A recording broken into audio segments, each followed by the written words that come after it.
Be ready. Start.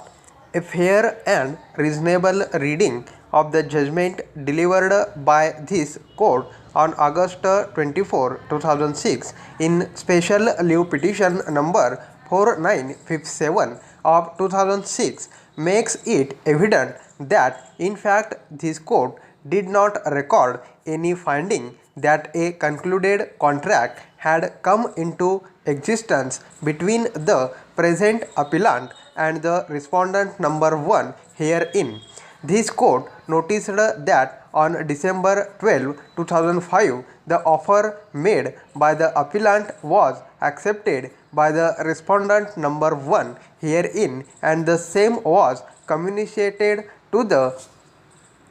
appellant incorporating the relevant conditions for the sale. It is now nobody's case that those conditions which were stipulated were compelled with by the appellant, nor any such finding was recorded by this court. What is relevant to notice is that in the operative part of the judgment, this court observed that if the respondent number 3 herein makes the payment as promised within such time as might be granted by respondent number 1 and fulfills the conditions of sale, that might be the end of the matter, which means that at the time when the judgment was delivered, this court proceeded on the footing that there was no concluded contract between the appellant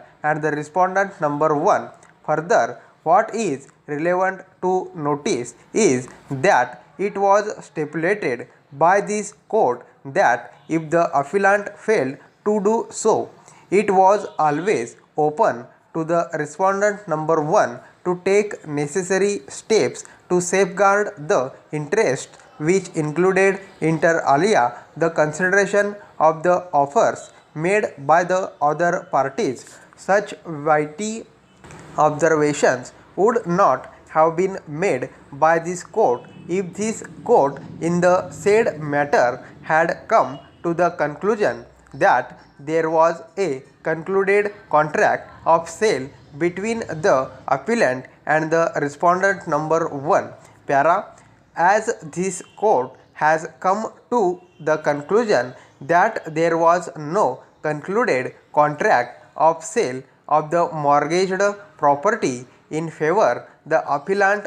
of by the respondent number 1, the question arises as to whether the right to redeem the mortgaged property conferred by section 60 of the Transfer of Property Act upon the mortgagor, that is respondent number 3, can be exercised or not. It is argued on behalf of the appellant that both the High Court of Bombay as well as this court in the previous round of litigation had found that upon continued default